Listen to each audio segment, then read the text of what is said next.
Welcome aboard the National Football Show with your boy Big Sales Dan Sileo. It's Friday, and we are packed once again. How could you not be packed? It's pro football. It's college football.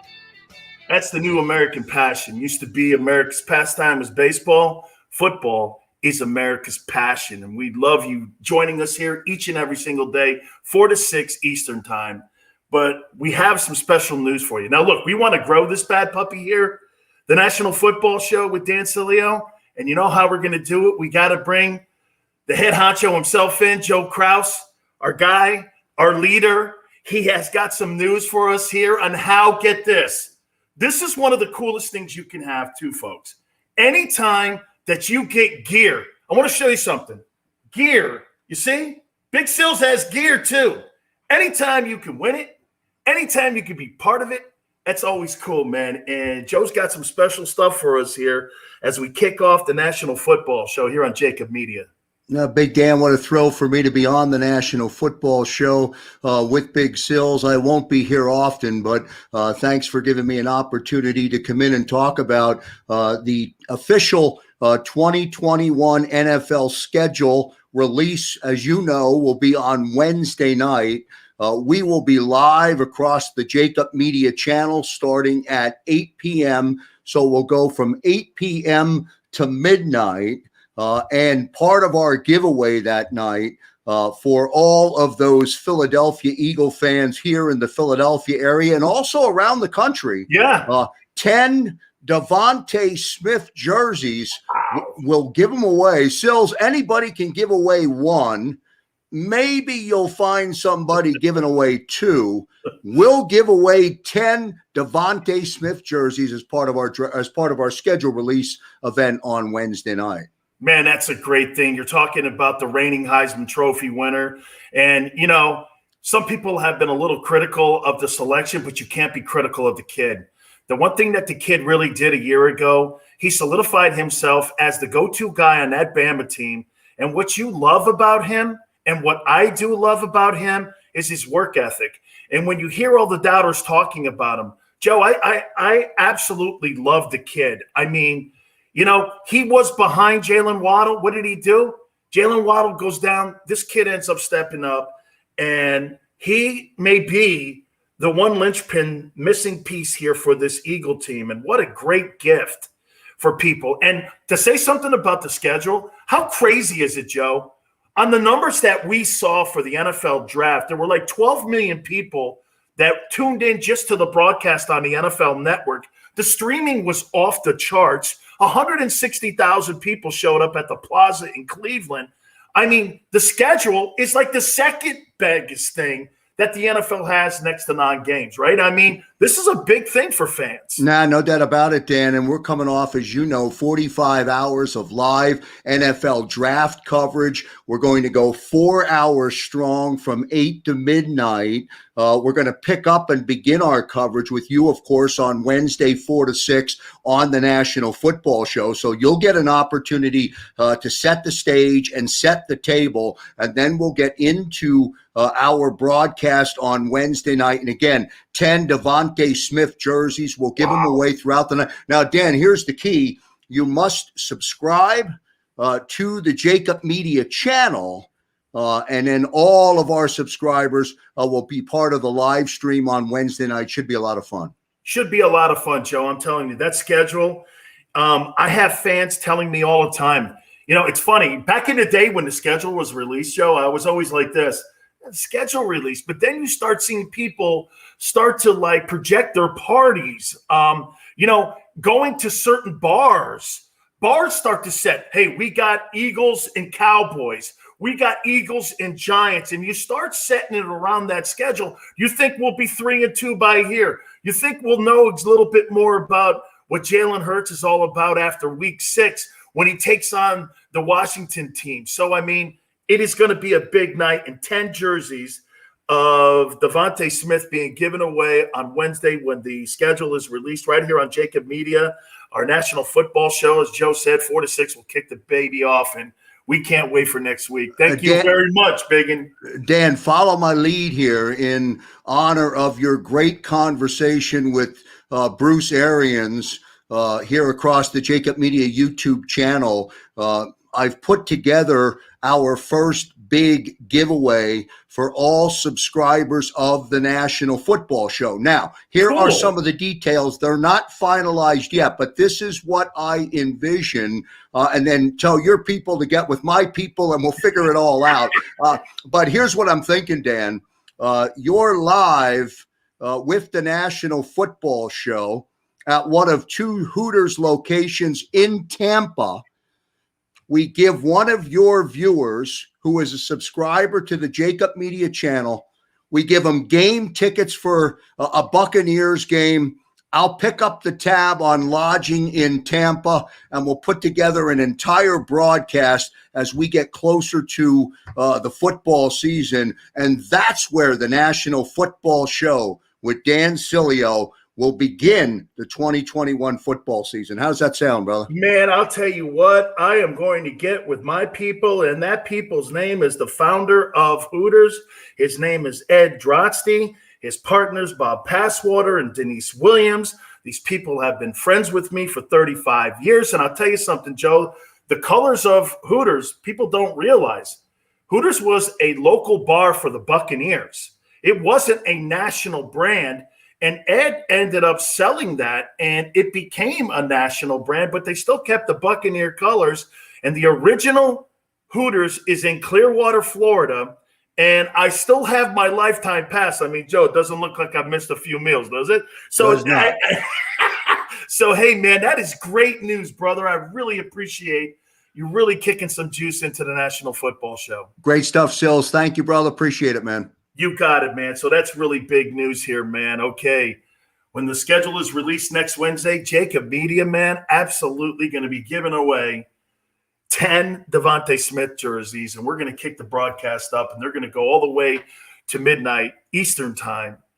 Fantastic, man. We have you covered wall to wall here, okay? On the National Football Show, on JAKIB Media, covering Eagles, covering the national landscape of football, college and pro. Hey, man, what a great way to dive into the 2021 season. Really next Wednesday, right? Kind of the draft kicked it off, but this kind of like pushes it forward, doesn't it? All right, let's dive into this now. Now, look, I got to tell you, we've been really fortunate. We talked to Bruce Arians and Mike Leach yesterday. Today on the program, the chairman of CBS Sports, Sean McManus. We're lifetime friends. His dad got me involved in broadcasting years ago. His dad, of course, is the legendary Jim McKay. You know Jim McKay's legendary voice covering the Olympic Games. You want to know something real quick about Jim McKay, Sean's father? He's a legendary broadcaster. Do you know he never called a Super Bowl, a World Series, an NBA Finals, or an NHL Finals? We know him from Wide World of Sports, spanning the globe, to bring you the constant variety of sports. That's what we know, right? And, of course, the Olympic Games. That family has been near and dear to me for over 40 years. And we're going to talk to him about really what's changed. Look at me, what I'm doing. I was a radio guy for 27 years. And I'm not going to lie to you. I'm starting to fall in love with this. Radio, I do a national radio show too. The USA Radio Network, okay? I mean, I do, and I love radio. But I'm starting to fall more in love with this because I think this is the wave of the future. Always remember this. You see this right here? I stand more in front of my phone on a daily basis and in front of a laptop than I do in front of a radio or television. This is the wave of the future. And so we're going to talk to Sean how the NFL and CBS are going to go forward with that. Because it is the next thing. Look at what the internet has done. And I said this a couple days ago to the newspaper industry. It's destroyed it. Some papers don't even have Sunday editions any longer. They're just all completely internet now, right? Most newspapers are actually all that. Look what it's done to the radio industry. This is the new thing. Podcasting, streaming.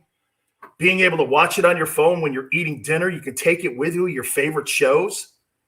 And we're going to talk to the chairman, the man who makes all the decisions, Masters, Final Four, obviously the SEC, and, of course, the National Football League. Speaking of the SEC, one of the most charismatic coaches in all of college football.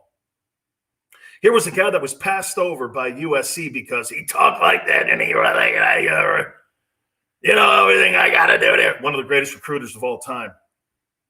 He was told he wasn't good enough to be the head coach of USC. Then he gets the LSU job. What does he do? He wins a national championship, wins a Southeastern Conference title. He beats Bama. Sorry, Krause.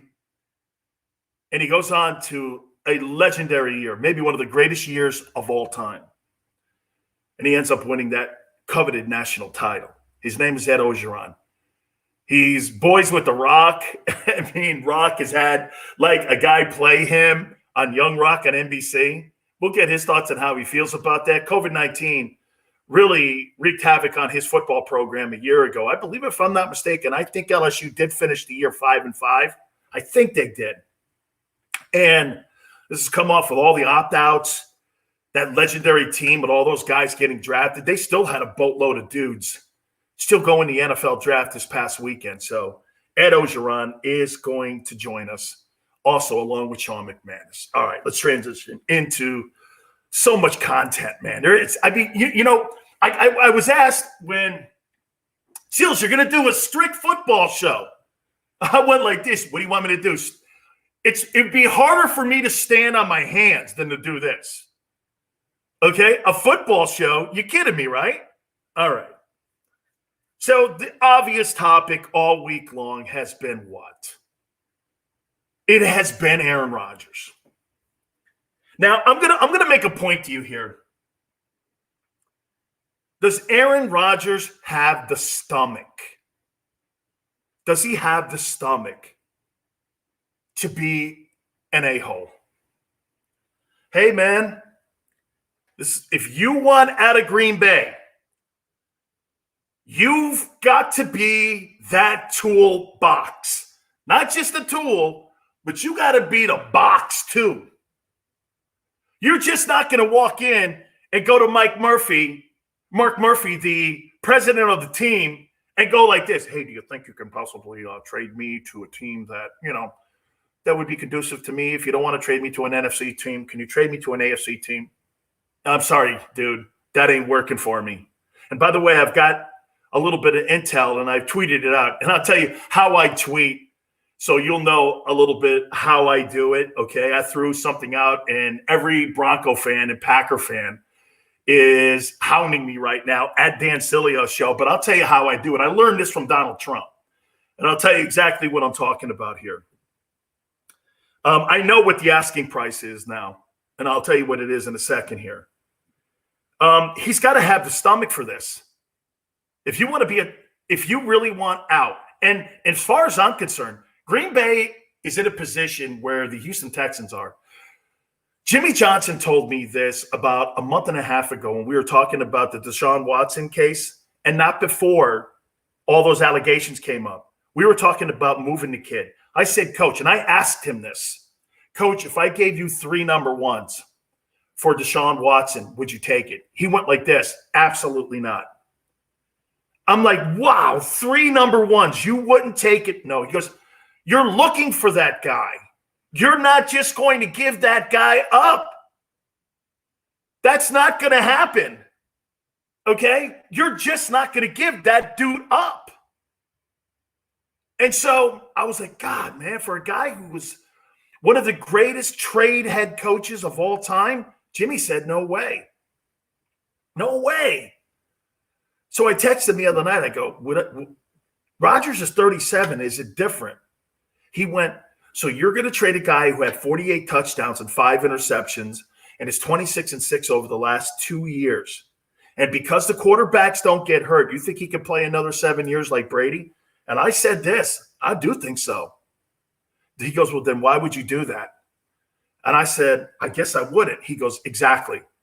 If Green Bay trades away, and I'm going to get into Jordan Love here in a second. And I'm going to make a point to you. If the Packers thought that guy was ready to play, like they thought Aaron Rodgers was ready to play when they had Favre on the team, they would have ran to the telephones. So, again, right now, the Green Bay Packers are in a position right now where they're evaluating everything and listening to certain people. They're not going to listen to any NFC teams. I heard some dumbass, I can't remember the show, say, well, how about the New York Giants? You think the Green Bay Packers, they don't play them this year on the schedule, but they may play them the following year, how the schedules play out with the computer and all that. You're not going to trade Aaron Rodgers into the NFC. That's not going to happen. You're going to do everything in your power not to have that happen. Okay, you're going to trade him out of that conference. You're surely not going to trade him to any team inside that division. The Packers they weren't going to trade Favre to the Minnesota Vikings. Favre got to the Vikings via the Jets. So as of right now, Mark Murphy, the president of the Packers, is doing this. Hey, man, this thing better be like, how about this? This deal that's on the table better blow me away. I heard it's 3 number ones, and I heard it's 3 number twos. Would you give that kind of equity up for a 37-year-old guy who's probably got 4 great years left? And then you have to look at the Denver Broncos. The Broncos have offered this up to the Packers. And my sources inside Denver have told me this. There's a couple guys that are in broadcasting also that I've talked to. I know a few people inside the Bronco organization. I don't want to give any names out. But 3 number ones and 3 number twos. I rifled that over to Jimmy, and I asked him, you know what he said? I don't care what. I'm not giving that guy up. If I'm Matt LaFleur, I would be nuts. Now, here's what I'll say to you about Jordan Love. Okay. How many practices do you think you've seen with that guy over the last year? Jordan Love, the quarterback they moved up to get from Utah State. How many practices? 100? 130? If you ask any NFL or personnel guy a question like, how many practices or how many games or how many exhibition games does it take for you to know if this guy can play or not? You know what most people are going to say? 10, 5, 10 practices in an exhibition game maybe. I don't need 130 practices to look over at that dude and go like this. That ain't working. That's not it. I think the Green Bay Packers know he can't play. And they've completely whiffed on that pick. Happens.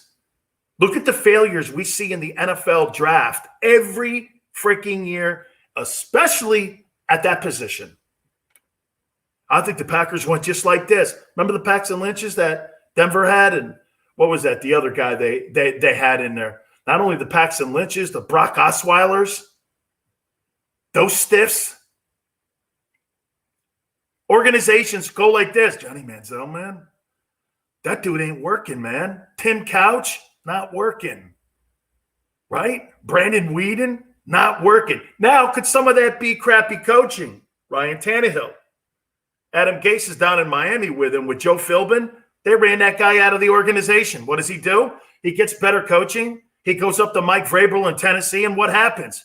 Guy gets a 3-year, $29 million a year contract because you got Derrick Henry in the backfield and you've got the proper commodities and assets around him in the right place. You're not asking him to go out and throw 35 passes and 20 completions. You're asking him just to have it 3rd and short, not to have turnovers, and not to get your team in trouble because they have a workhorse. A workhorse? They have a Clydesdale in the backfield. That guy's like a refrigerator with feet. Derrick Henry, that's the best stiff arm I've ever seen, and that includes Walter Payton. I've never seen a guy. The only time I've ever seen something catapulted like that was in Gladiator when I was watching those catapults throw the fire over on the Germania people that were fighting the Roman army. That's the last time I've seen anything like that, dude. Okay, this guy just dude, ask Josh Norman how it feels. You know that hole in his chest? He went in, ripped his heart out and said, hey, I'm going to take a bite and how you doing, right? Hey, man, that guy is a beast. But Ryan Tannehill is he was a perfect asset for him. If you have a guy that throws the ball 35 times, that's not the guy you want with that guy in the backfield. I'm giving him the ball 25 times a game, 28 times a game. He's like one of the last old school dudes. That kid in Pittsburgh may be another one of them guys. Funny, they come from Bama now, huh? Not a shocker. Not a shocker.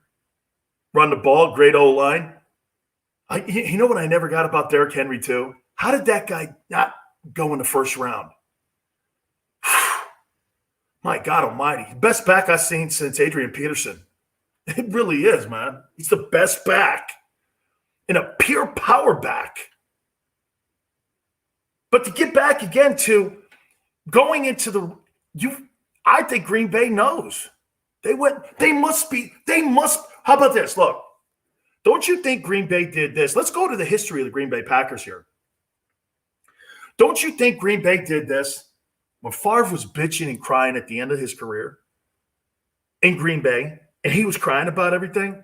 Don't you think those guys went, Mike McCarthy, Mike Holmgren before he left, and all them guys in the Bill, Mark Murphy, they're sitting in there and they're going like this. This kid can play. Aaron Rodgers can play. Hey, by the way, they did it in Kansas City. How about this? You had Ed Orgeron, you had the guy there going like this. Hey, man, that guy can play, okay? Alex Smith's a good football player, but that kid Mahomes, how many times did Andy Reid go like this? That guy can play, man. He is some ball player. He is some ball player, dude. And they made the move, right? They moved off of Alex Smith, and they went to Patrick Mahomes. That's because the Chiefs knew he could play. Same thing in Green Bay. They looked at it and went, hey, man, I think this guy Aaron Rodgers can easily take over for Favre. Okay, let's go to today. I think the Green Bay Packers are doing this. We whiffed. So do you know what you do to make this thing right? You go to Aaron Rodgers and say this if you're Mark Murphy, president of the team, CEO of the team. You go, hey, dude, we'll get rid of the kid. We'll get rid of the kid, okay? We'll just get rid of him. And we'll go and get you Julio Jones down to Atlanta. The Falcons are trying to move him because of money issues down there. I mean, this guy's making a boatload of money. Personally, if I'm Atlanta, I don't know if I move him. Guy's too good a player still. I'm sorry. I know he's making, there's a money thing with the salary. I get it all. But his name is out there. I mean, don't you go like this to him? Hey, man, I'll tell you, we're going to get rid of Jordan Love and we're going to go get you Julio Jones. It's somebody like that. The same thing that they did for Kyler Murray in Arizona. They went out and got him DeAndre Hopkins. That's what you do. You know how you make your quarterbacks feel better? Get them the toys they need. Let them sit in their own playpen. Hey, I need this. Sure. There's no need to have an adversarial relationship in this. But again, this all goes back, in my opinion, this goes back to the Packers having to come to the realization that Jordan Love can't play. Now, is it unfair to make that assessment? Yes, because he's not. There's a pandemic a year ago. I've heard Peter King make the comment. People have said that before. I would say this to you. I don't know if that is fair, but the same thing, we have happen up in New England with Bob Kraft, Tom Brady, and Bill Belichick. Brady didn't like Garoppolo being on the team. He moved his ass. And by the way, remember? The Patriots thought Brady was out of gas. Oops, they won a Super Bowl the next year. Green Bay, they thought he was out of gas, Aaron Rodgers. Oops, I made a mistake. It's okay to make mistakes. The key is owning it. That's the issue you have here. The key is truly owning it, okay? So you have to come to the conclusion of that. And I think they're stuck in the middle here on this. All right. When we come back out of the timeout, I want to hit on the 49ers of whether or not they've made the right decision on keeping Jimmy Garoppolo on the team when you went up to number 3. You went up to number 3, made that trade with the Dolphins, and took Trey Lance. We'll hit on it next. You keep it right here on the National Football Show. Welcome to the Wildwoods, the perfect place where you can safely do everything or nothing at all. Catch a wave, take a nap, go for a drive, grab a bite. It's your vacation, and we're doing everything we can to make it a safe one. The Wildwoods. Your vacation, your way.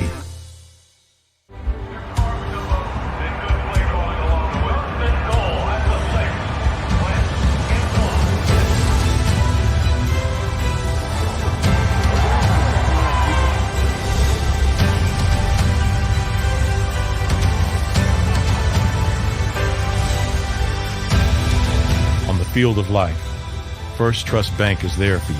Champions on 3. 1, 2, 3. Because Philadelphia dreams deserve a Philadelphia bank. The International Brotherhood of Electrical Workers, Local Union 98, is a proud sponsor of The Labor Show with J. Doc and Krause every Saturday night from 6 till 8 p.m. IBEW Local 98's highly trained and superbly skilled electricians are the best in the business, setting the highest safety standards in the electrical industry. So when you're planning your next industrial, commercial, or residential project, choose an IBEW Local 98 union contractor. Learn more at ibew98.org. The light from a star can take millions of years to reach Earth. So when you look at a star, you're looking back in time. But I see the future. I see exploration and courage. I see my country finding new horizons out there. And I see giant leaps making a comeback. I see myself.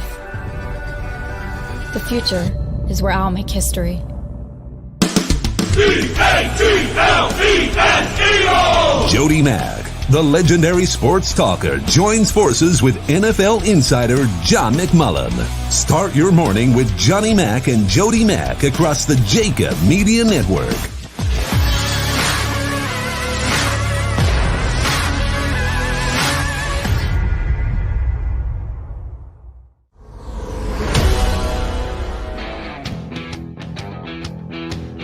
Got a lot of great things working here on the National Football Show here on JAKIB Media. Don't forget, next Wednesday when the NFL schedule is released, we're going to be giving away 10 Devontae Smith jerseys all throughout the day.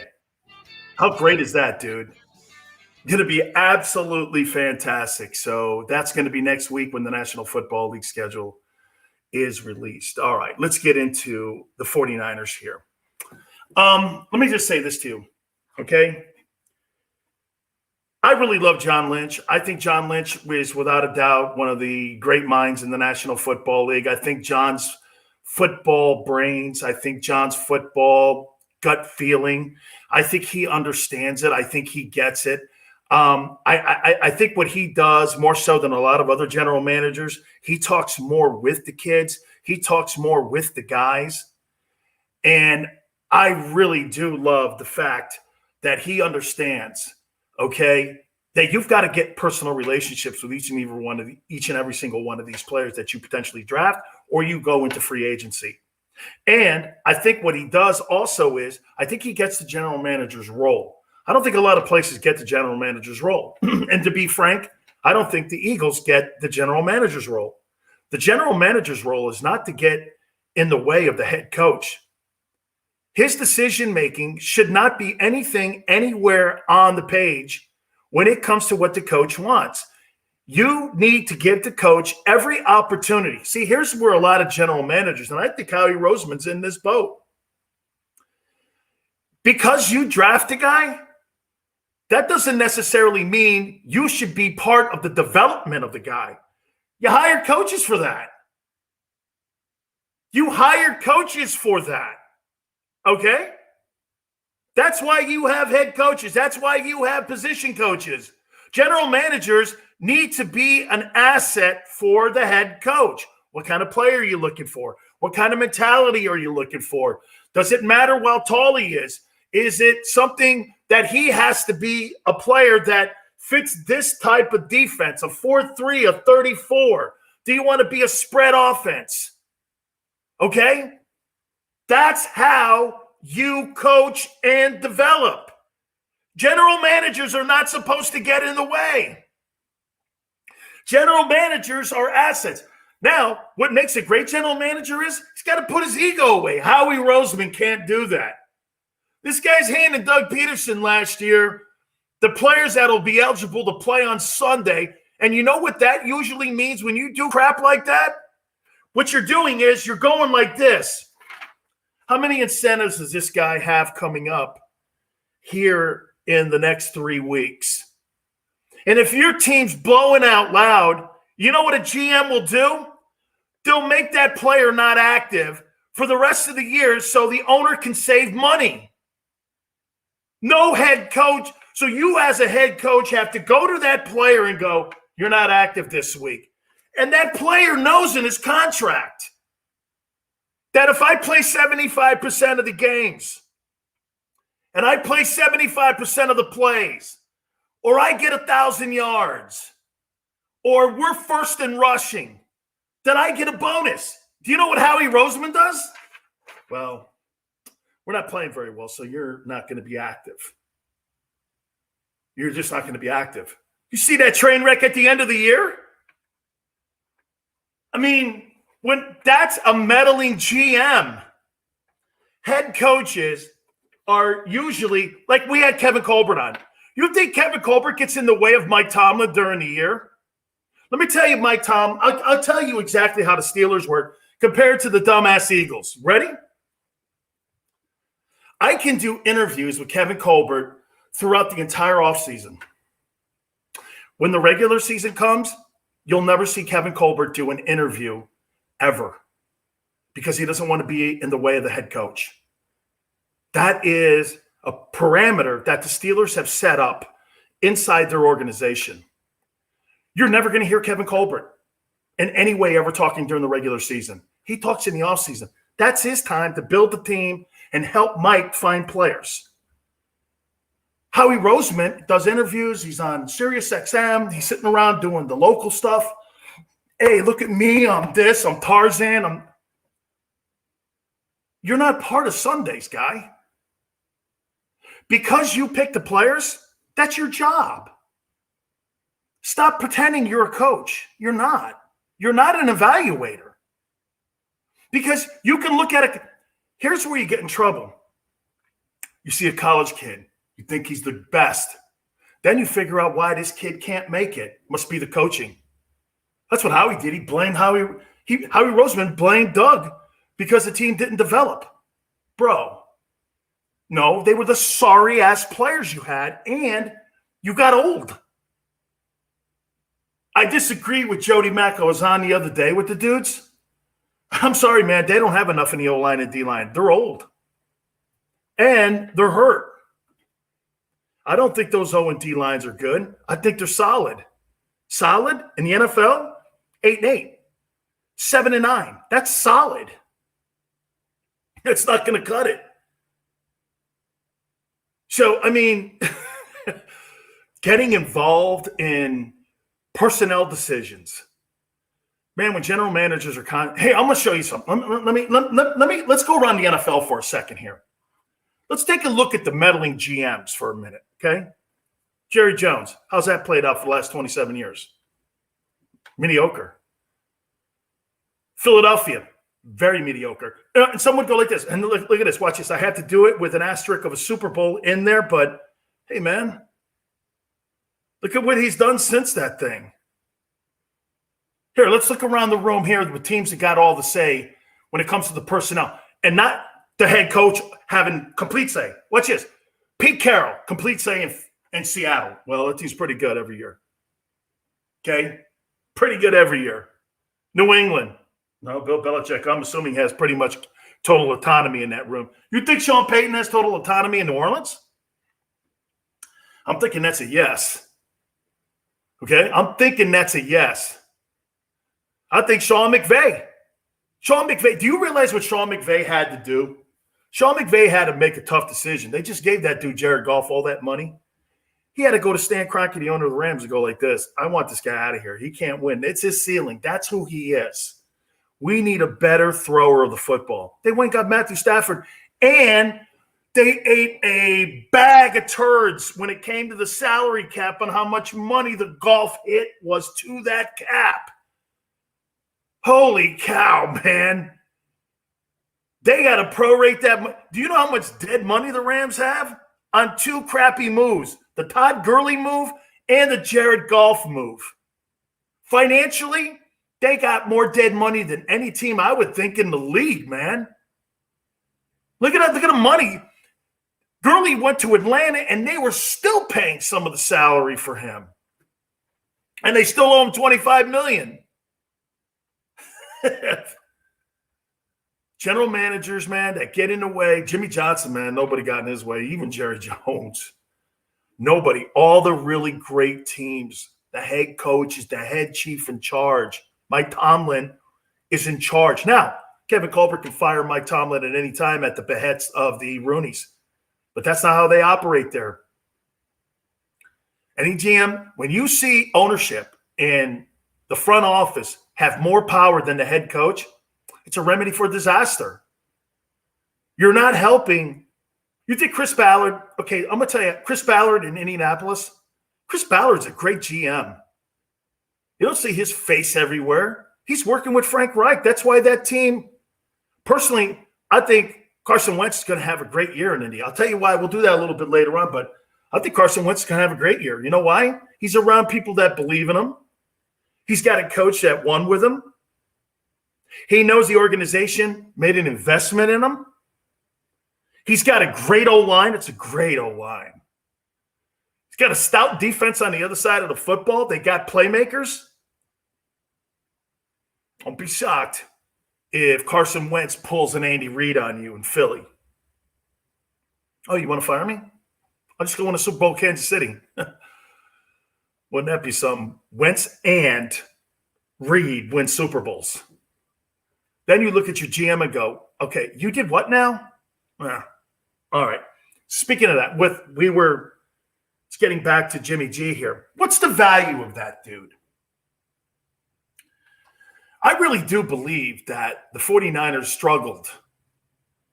They struggled with making that decision. Do we move off him before the draft? Do we keep him on the team? What's the asking price? I personally think the asking price was a first rounder. And it made it easier on them to give them more time. Now watch this. I know numerous teams that called San Francisco and said, we'll give you a 2 for him. We'll give you a 2 and a 4. I heard a couple of those. And San Francisco didn't want to budge because you know why? No matter who they draft after Trevor Lawrence, you're not going to have a better quarterback take over your football team in 2021 than Jimmy Garoppolo when healthy. And I really do believe that they were in that position where they went like this. What if we keep the guy on the team? He's not that gigantic of a cap hit to us, and we're going to have a rookie quarterback on the team. So basically what we're going to be in the position of is around $38 million worth of quarterback. Well, if you have a big-time quarterback like Aaron Rodgers on your team, that's pretty much the price tag, right? So you got really the price tag 2 for 1 here because Garoppolo's not really making all that gigantic money here. Follow me here. So that first round value that they put on him gave them the autonomy to go, let's just keep both of them. And I'll tell you why that's a good thing. If I was a general manager in today's NFL, I would draft a quarterback in every draft I had. You never know when you find Brady in the 6th round. You never know when you find Kirk Cousins in the 4th round. You never know when you find Joe Montana in the 3rd round. You just never know when you find that guy or you sign somebody like Tony Romo, who's a free agent. You just never know. And what is the number one asset? Remember that guy, Christian Hackenberg, who ended up commanding a high draft choice because he ended up getting dealt. I mean, there's people look at that quarterback position and it's always overvalued. So having two guys worth value on your team, say Jimmy Garoppolo does this. He goes and wins a Super Bowl. Okay, then guess what? Garoppolo kept him on the bench. Trey Lance's value went up. Nobody knows what he can do. He was a first rounder. I'll give you a first rounder for him. Okay. Is that a bad thing? As long as it doesn't crush you salary cap wise. As long as it doesn't kill you salary cap wise. Now, here is the downside to having Garoppolo on that 49er team. Guy, of course, the ultimate disaster is the Drew Brees disaster. This guy ends up getting injured and you have no value whatsoever. Okay? You have no value whatsoever. And then before you know it, you're in the San Diego. That's when the Chargers had Brees. And you're sitting there doing this. Holy criminy, man. We have no value whatsoever with that guy. It's a gamble. What do you – moving – see, I'm going to gamble this way with him. I'm not going to trade him before the start of the regular season. I'm going to play my cards out with him. And if he gets hurt, this is why we drafted the kid. Get him a chance to get in there. Everybody won't blame the organization. Garoppolo got hurt. They tried to keep both guys. I think that's the smarter plan for the 49ers, is to go down that route. I'm telling you, though, it's a gamble because a second-round draft choice. And by the way, if I'm the 49ers, dude, don't try to win the trade with the Patriots twice. You've already won it. You got to a Super Bowl with the guy. You only had to surrender a second-rounder for him. You've won the deal for him. Okay, yeah, he's been banged up, but he's 22-8 as a starter for you. It's not like you lost. You're never going to lose this deal. Even if you trade him away for a lesser guy, you really won the deal. So, I mean, they really had to put the thinking caps on for this one. They really did. They had to figure out what the big downside was to this. And I think they figured it out, that they're just going to roll. And you know what, too? Ownership has to sign off on it. Okay? Ownership has to go like this. Okay? I'm going to stroke you a check for $28 million for Jimmy Garoppolo. And then we're going to do the rookie deal for this guy. And we're going to have around $38 million worth of quarterback on our football team. And if we had a guy like Aaron Rodgers, like I said, or one of these big guys like Deshaun Watson on our team, that's roughly the price. You're getting 2 for 1, and you get potentially the ability to be able to move the asset. And maybe, and how about this? If Garoppolo is playing well and you feel comfortable moving him out and doing what Jim Harbaugh did years ago with Colin Kaepernick and moving him in, who's to say you couldn't during the season end up getting a first-round draft choice for the upcoming draft for Jimmy Garoppolo? 49ers, I don't think, are in a bad place. Okay? I don't think that they're in a bad place for this here. I really don't. All right, let's transition into this. With all this being said and all the things that are going on with Aaron Rodgers, what's happened to Deshaun Watson? He's the outlier here. That thing has gone quiet, hasn't it? And I'm not talking about Deshaun or the organization. This is what I'm hearing. I'm hearing there's settlements being done and worked on right now with some of these civil accusations that are going against Deshaun. You notice that the attorney is no longer saying anything. You notice that Rusty Hardin, the attorney that was hired by Deshaun Watson, hasn't come out any longer. There hasn't been public accusations in any way. You haven't heard the Houston police. You haven't heard the Houston district attorney and more importantly, and this goes down, and it's more importantly than anything else, you haven't heard the commissioner come out and put Deshaun, as of today, okay, May 7th, as of today, you haven't heard him put him on the commissioner's exempt list. The more this plays out like that, the more we're in line to believe that settlements are being constructed now. Now, will there be a behavior issue that Deshaun is going to have to talk with the NFL? I don't know. But there's clearly been conversation going on between the Players Association and D. Smith, the commissioner of the National Football League, Roger Goodell, the agent, the attorney, the accuser's attorney, not Rusty Hardin, but Rusty Hardin is the guy representing Deshaun. And all of that's gone back and forth. It's gone quiet.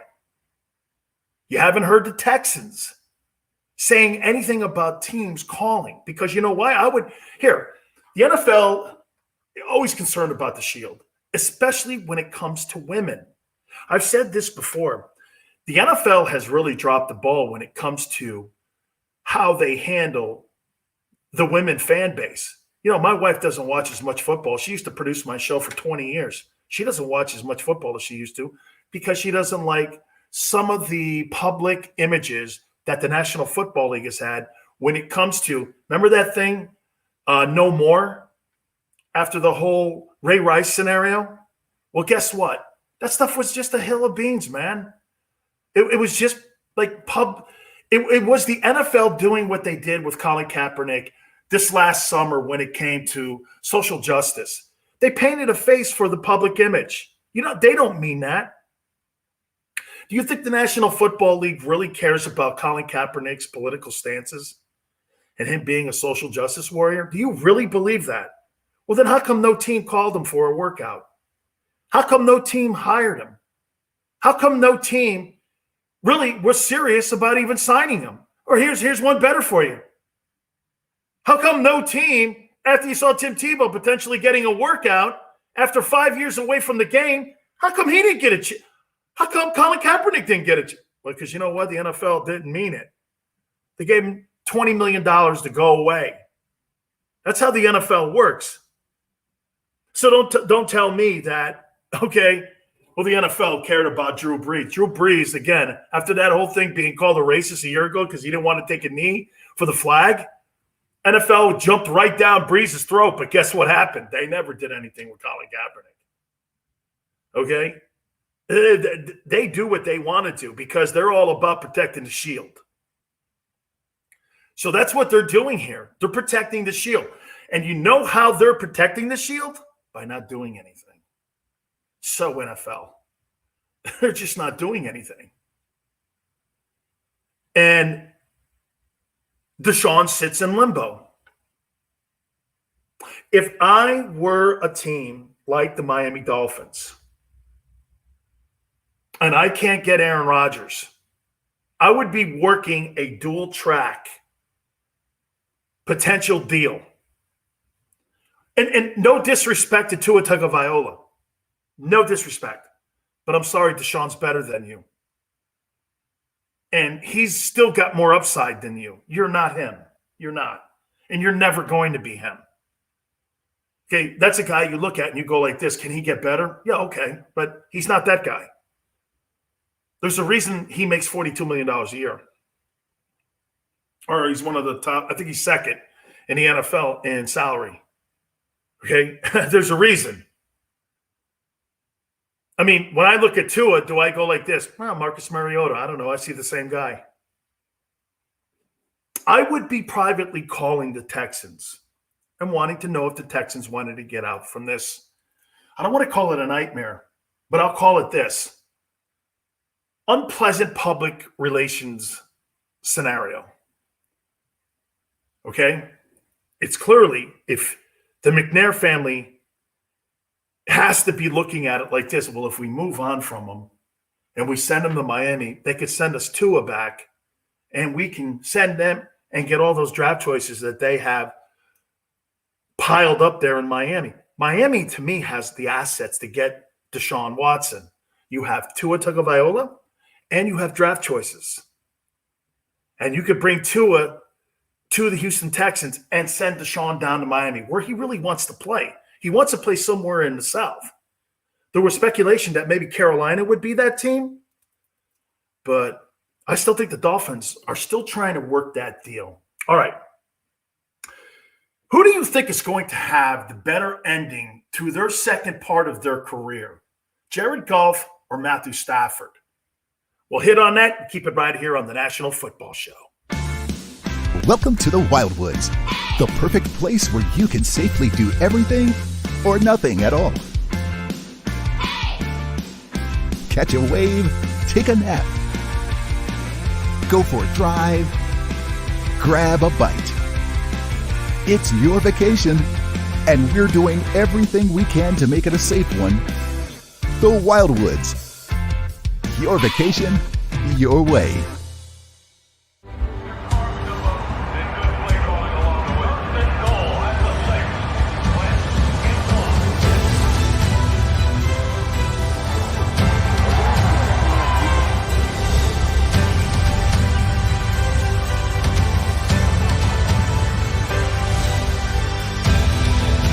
Field of life, First Trust Bank is there for you. Champions on 3. 1, 2, 3. Because Philadelphia dreams deserve a Philadelphia bank.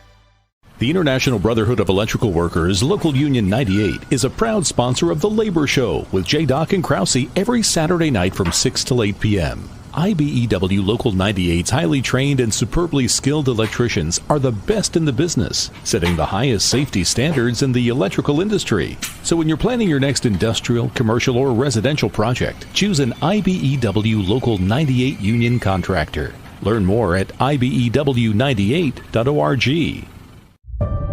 The light from a star can take millions of years to reach Earth. So when you look at a star, you're looking back in time. But I see the future. I see exploration and courage. I see my country finding new horizons out there. And I see giant leaps making a comeback. I see myself. The future is where I'll make history. D-A-T-L-E-S-E-O! Jody Mack, the legendary sports talker, joins forces with NFL insider John McMullen. Start your morning with Johnny Mack and Jody Mack across the JAKIB Media Network.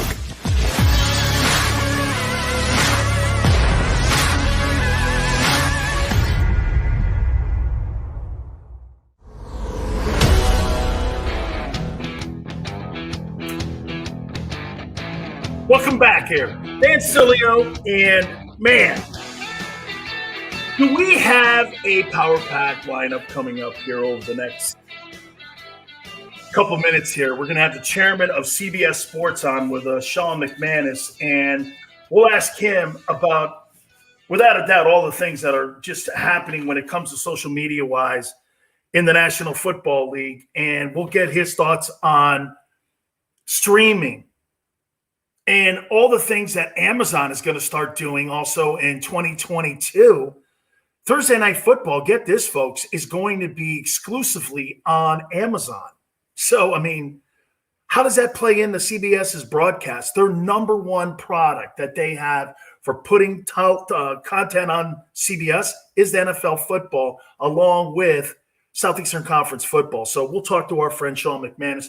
That'll be at the top of the hour. A little bit past that, we'll talk to Ed Orgeron, the head football coach of LSU. All right, I teased this going in to this segment here because these were two of the biggest moves that we saw when it came to the quarterback position when teams were looking to upgrade, they felt, their quarterback position.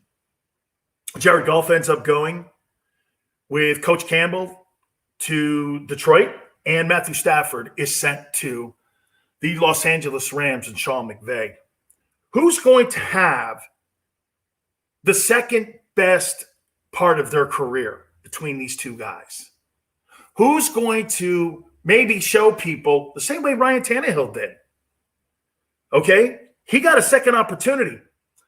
We may see that down in Carolina with Sam Sam Darnold, we may see that down there with him, right? Sam Darnold may actually go down there with Matt Rule, and he may actually get better coaching like we saw up with Mike Vrabel and Ryan Tannehill, and that whole thing may just play itself out where, get this, all of a sudden you're writing checks now for Ryan Tannehill for $30 million a year because you look at him and you go, he's our type of guy because we got a running back in the backfield and Derrick Henry, we're good with him. It's funny, Tennessee's got a good football team, right? You never hear them in the mix for a quarterback. They feel comfortable with Ryan Tannehill. They obviously think they can win with him. Got to an AFC championship game. They've gone to the playoffs. They're a good football team. I think they're going to struggle a little bit on defense this coming 2021 season, but they feel pretty good with their quarterback. So let's get to Jared Goff and Matthew Stafford. I'll start with Stafford. I do think that the checkbook matters here, and I do think that the incompetence that the Lions are has shown its head for 30-some-odd years. I mean, I can't remember in my lifetime, like the Lions outside of a few years, with Wayne Fonts, that they were really ever good. I mean, not even the Barry Sanders years made you really go like this. Wow, that's great. Who ends up having the better second part of their career? It's going to be Stafford, I think, because he's going to get the better coaching. Now, look, Dan Campbell may turn out to be, the kneecap guy. He may turn out to be a great, great addition. I know Rick Spielman had a say in the hiring. He may have an influence on Jared Goff, and they went out and got Penei Sewell, the kid from Oregon. They protected him. They showed him that they want to make an investment in him. What did they do? They went and got an O-lineman. Okay. Really cool. But I just think that Sean McVay is a hell of a coach. I mean, look at his record since he's been the head coach of the Rams. They haven't been all that hot, but they haven't been all that bad. And when they spent that open checkbook, when they were signing all them players and they were signing Goff, they were signing Gurley, they were signing the receiver, they were giving Aaron Donald the money. They made that gigantic move for Jalen Ramsey. I can't remember the next time the Rams will have a first-round draft choice. Jalen Ramsey, one of the best lockdown corners. They got him from Jacksonville, cost them a king's ransom. They're not afraid to make moves there because they're about winning today. They're not about winning tomorrow, and they don't care what happened yesterday. I think that franchise is in good hands with Sean McVay. I've known Sean since he was 15 years old, and I think he's going to have such a massive influence on Matthew Stafford that Matthew Stafford may end up in Canton. Stafford, if you look at his numbers in Detroit, he is without a doubt put up some legendary numbers. The one thing he never had in Detroit was a running game. I can't remember the last time the Lions had a 1,000-yard rusher. I have to think that the last time they had a 1,000-yard rusher was Reggie Bush. But they're going to put a running game around Matthew Stafford. If you have to have a running game for these big-time quarterbacks. What won the Super Bowl for the Tampa Bay Buccaneers was the fact that they played great defense in the playoffs, and all of a sudden Leonard Fournette became playoff Fournette, right? And Brady wasn't all that spectacular in that Super Bowl, especially in the second half. Brady just didn't turn the ball over. They threw the ball into the intermediate passing game with Leonard Fournette. He ran the ball well. They put up some really good yards against the Kansas City Chiefs. And their defense, the Buccaneers, they ran Patrick Mahomes around Raymond James the entire Super Bowl. That's how they won that game. They kept it out of Mahomes' hands by running the ball. That's what Stafford is going to be afforded while he's in Los Angeles with the Rams. The Rams are going to do everything they can to build that team. And I happen to think he is one of the most underrated players. I like him a lot.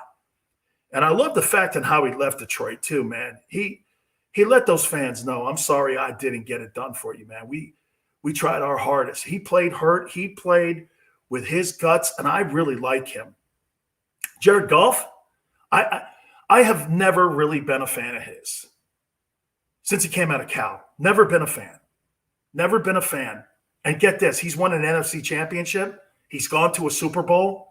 He's had more success than Dak Prescott. He's got a winning record since, Sean McVay showed up in Los Angeles.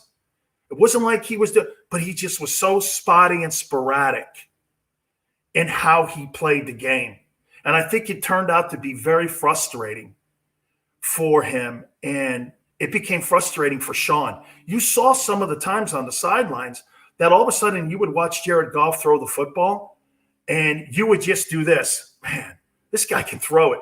And then 2 series later, you're in a position and you're starting to do this. Hey, man, this guy here is just too inconsistent. He is just too inconsistent with the football team. And so I think Les Snead and I think Kevin Demoff and those guys came to the conclusion that they decided flat out that he was just not going to be the guy that was going to carry the Rams to a Super Bowl again. And Sean McVay, with the front office and the front office helping him, I think they ended up moving on and making that decision. I think actually that decision was being made while they were still in the playoffs. And so to me, that whole thing there, make no mistake about it, man. I personally think Matthew Stafford is going to be a guy that is going to absolutely, I think he's going to be a guy that's going to have great success there. And I think that Matthew Stafford has got to be a guy that is going to be reckoned with. And I think the Rams are clearly going to be a football team that's going to play it out here for potentially an NFC championship spot. If Matthew Stafford can and Sean McVay can put that offense together and have them guys all hitting on the same sequence here, I think this thing's going to be spectacular there in Los Angeles. So I got Matthew Stafford ending up pulling ahead here. Okay, here's the deal here with hot seat coaches here. I don't really like to throw that out.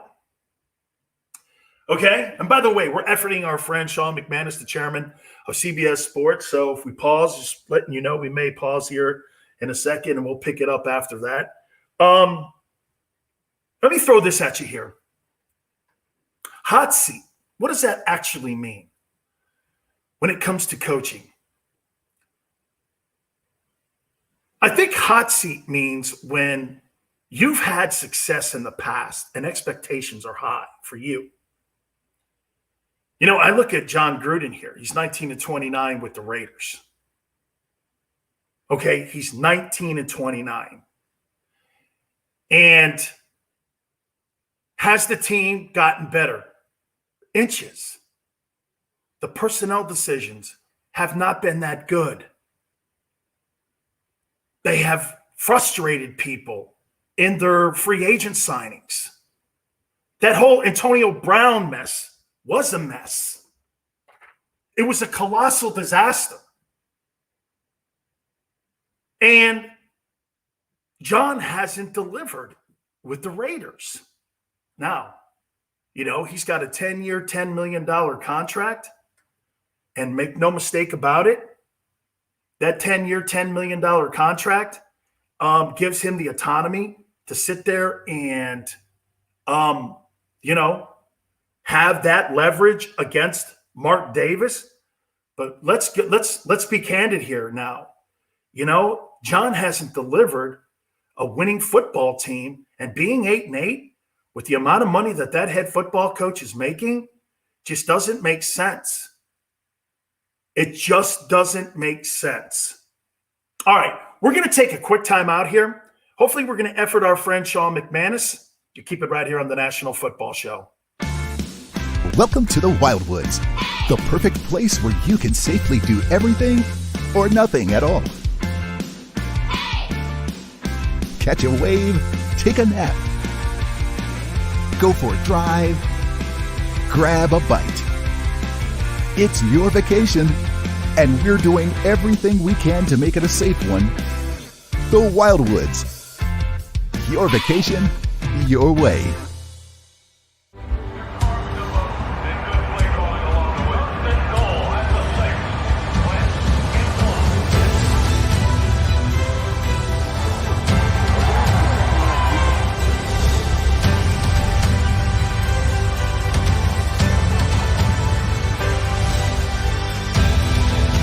Field of life, First Trust Bank is there for you. Champions on 3. 1, 2, 3. Because Philadelphia dreams deserve a Philadelphia bank. The International Brotherhood of Electrical Workers, Local Union 98, is a proud sponsor of The Labor Show with J. Doc and Krause every Saturday night from 6 to 8 p.m. IBEW Local 98's highly trained and superbly skilled electricians are the best in the business, setting the highest safety standards in the electrical industry. So when you're planning your next industrial, commercial, or residential project, choose an IBEW Local 98 union contractor. Learn more at ibew98.org. The light from a star can take millions of years to reach Earth. So when you look at a star, you're looking back in time. But I see the future. I see exploration and courage. I see my country finding new horizons out there. And I see giant leaps making a comeback. I see myself. The future is where I'll make history. D-A-T-L-E-S-E-O! Jody Mack, the legendary sports talker, joins forces with NFL insider John McMullen. Start your morning with Johnny Mack and Jody Mack across the JAKIB Media Network.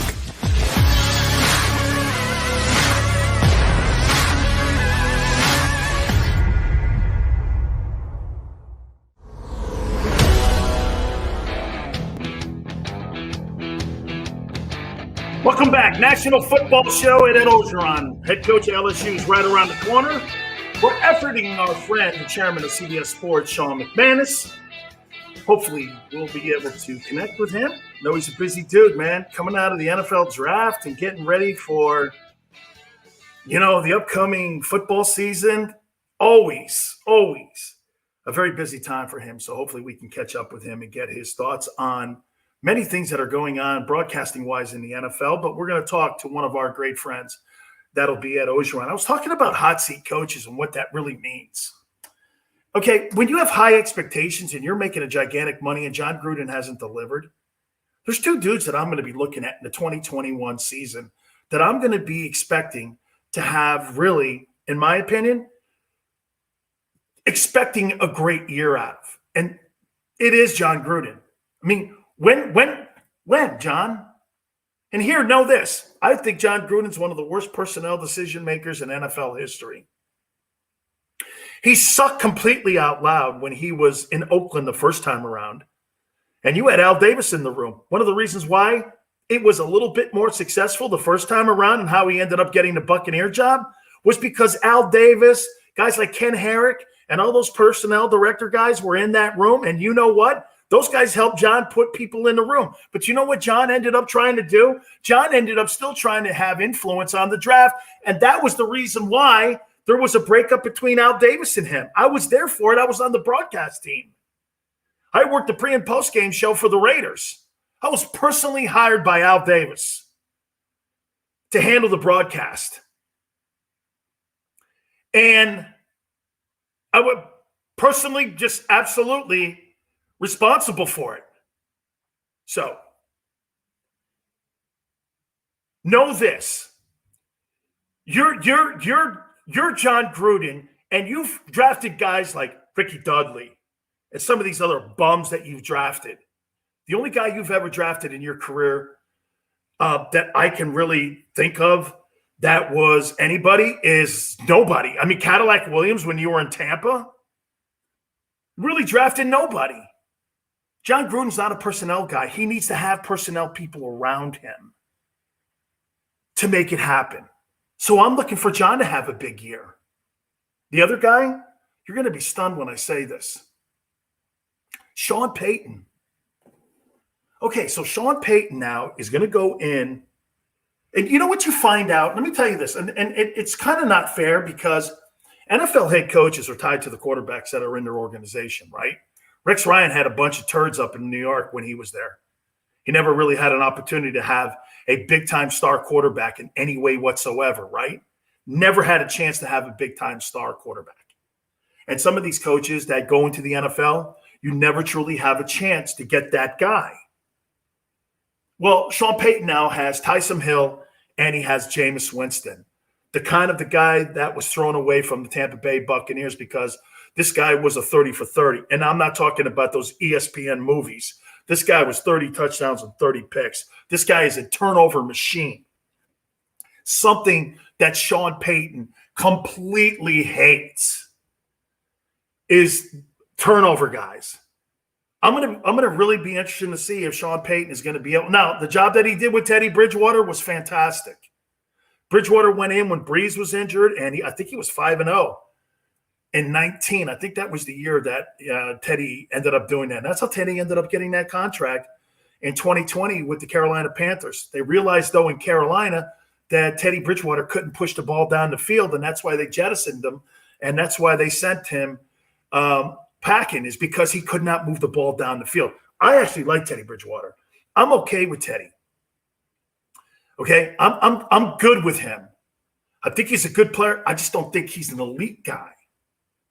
But I'm going to be very interested to see how Sean Payton makes that transition from going from a guy like Drew Brees to a guy like either Jameis Winston or Taysom Hill. And folks, for the record, I don't think Taysom Hill's anything. I think he's a gadget dude. I think he is just a blown-up version, in my opinion, of Tim Tebow with a better arm. I don't really think that he's anybody in the conversation here where you're going to build your football team around. And now Sean Payton, in my opinion, is going to be in the open market looking for a quarterback. He's got to. How are you going to make that transition? Because let me tell you, I think coaches' legacies are on the line. Aren't we going to be looking at how Bill Belichick makes that transition from Tom Brady? Because let's go back in Bill Belichick's history here. How was Bill Belichick as the head coach of the Cleveland Browns? Bill Belichick in Cleveland, when he had to make the decision from Bernie Kosar to Vinny Testaverde, what happened? Okay, that whole thing imploded. Vinny wasn't the guy. Everybody in the building was pissed off because he had made that decision going from the hometown kid to Vinny Testaverde. Everybody still thought that Bernie could play, and Bernie ends up winning a Super Bowl with the Dallas Cowboys a couple of years later, and he actually wins a playoff game with the Cowboys when Aikman was injured. So Belichick's track record of handling quarterbacks, not nearly the best. Not nearly the best. So we're going to be watching this. How does he do now with Mac Jones from Alabama? How is Cam going to play this year? Okay. And we're going to be watching that transition. Hey, you can go down the line of any quarterback and coach relationship, or you could go back in any coach's legacy and look how Don Shula did it. Now, look, I'm going to give you, this is like a history lesson, and I don't want anybody to fall asleep on me because I'm going back in time here a little bit. I get that we like to talk about the now, but I'm just trying to make a point to you on why Don Shula was such a great coach. And I'm even going to make the same comment about a guy like John Harbaugh on how John Harbaugh changed and switched from one style to another. These guys evolved. Look at what Dan Marino did for Don Shula. But Don Shula, that wasn't the way Don Shula won football games. You got to remember, Don Shula lost Super Bowl III, right? He had Johnny Unitas. He had Earl Morrall. He had one of the best passing attacks in the history of the NFL during that time when he was the coach of the Colts, okay? What does he do?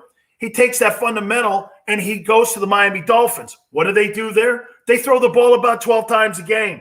They run the ball with Zonka Kick and Mercury Morris. Okay? They weren't a passing team. That's the team that went undefeated, won 3 straight AFC titles. One of those teams was undefeated and they won 2 straight Super Bowls. What does Don Shula do?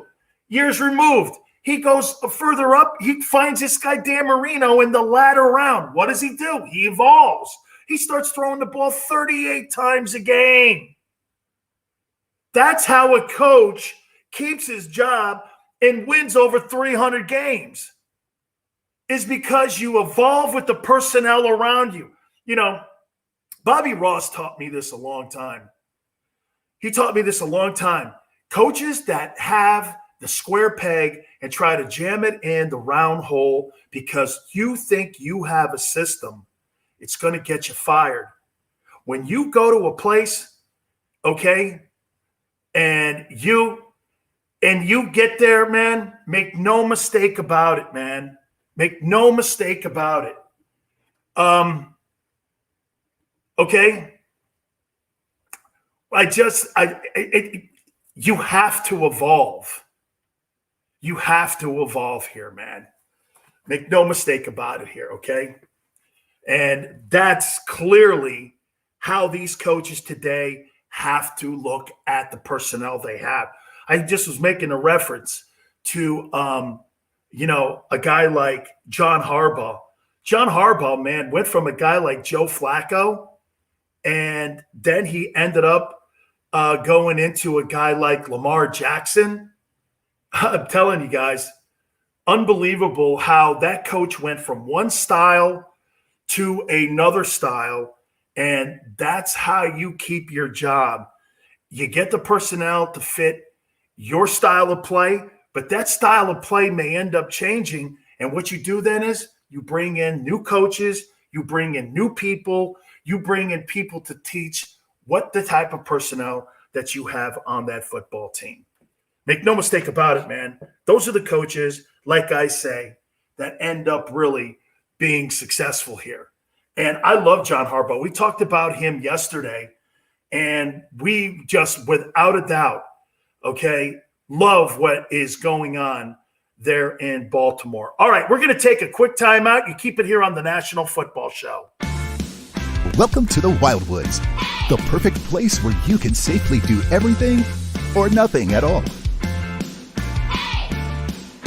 Catch a wave, take a nap, go for a drive, grab a bite. It's your vacation, and we're doing everything we can to make it a safe one. The Wildwoods. Your vacation, your way.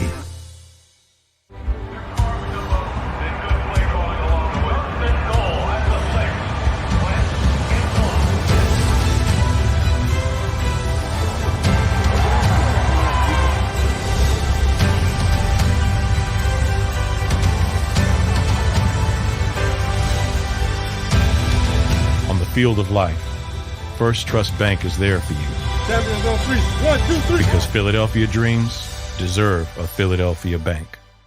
The International Brotherhood of Electrical Workers, Local Union 98, is a proud sponsor of The Labor Show with J. and Krause every Saturday night from 6 till 8 p.m. IBEW Local 98's highly trained and superbly skilled electricians are the best in the business, setting the highest safety standards in the electrical industry. So when you're planning your next industrial, commercial, or residential project, choose an IBEW Local 98 union contractor. Learn more at ibew98.org.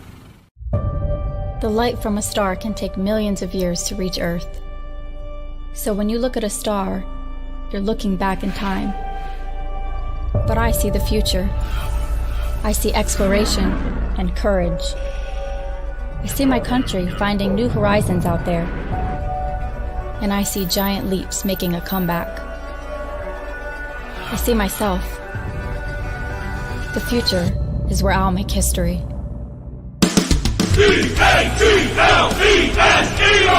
Jody Mack, the legendary sports talker, joins forces with NFL insider John McMullen. Start your morning with Johnny Mack and Jody Mack across the JAKIB Media Network.